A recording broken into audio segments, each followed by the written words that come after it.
One of the core events upon which Christianity stands is the resurrection of Jesus.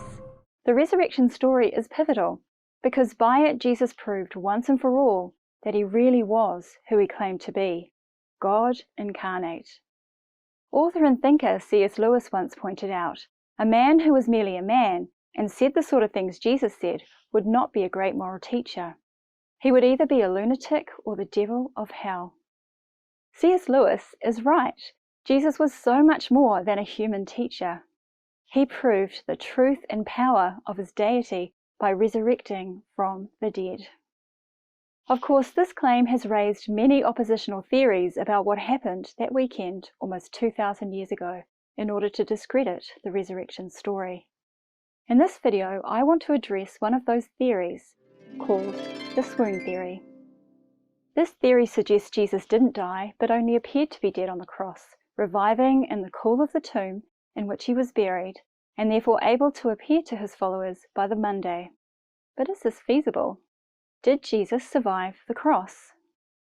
Crucifixion was a slow, torturous way to die, but there were other things that Jesus went through on his way to the cross that made his ability to survive even more unlikely. In the Gospel accounts we read that Jesus was captured, brought before the chief priest Caiaphas, beaten and mocked, and then delivered to the governor of Judea, Pontius Pilate, with a demand he be crucified for blasphemy. He was then sent to be scourged.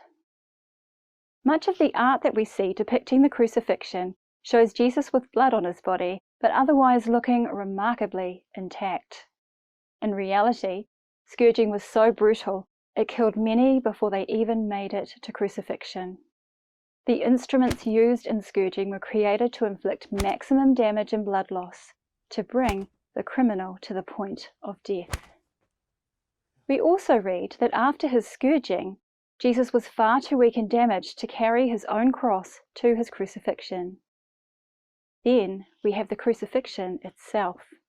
The final cause of death was usually asphyxiation or exhaustion through the exertion of trying to breathe with arms stretched out. Roman executioners were professional killers whose own lives depended on successful executions.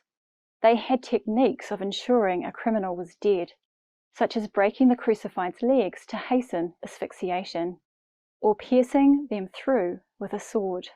We read Jesus died before the soldiers needed to break his legs. But just to be sure he was dead, the executioners pierced him with a sword, and blood and water ran out.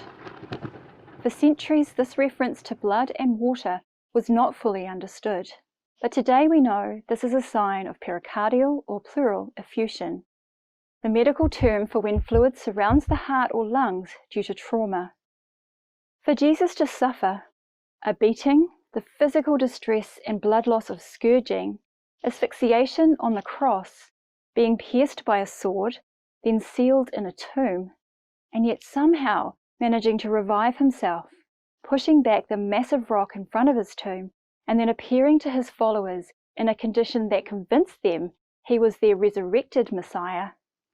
No, Jesus didn't just pass for being dead on the cross, he was executed, and he died. For him to be alive again 3 days later, it would have taken a miracle, and it did. I'm Englehardt for Thinking Matters. If you enjoyed this video, please support us so we can make more just like it. Visit support.thinkingmatters.org.nz. And while you're there, check out our other resources and upcoming events. Ngā mihi nui.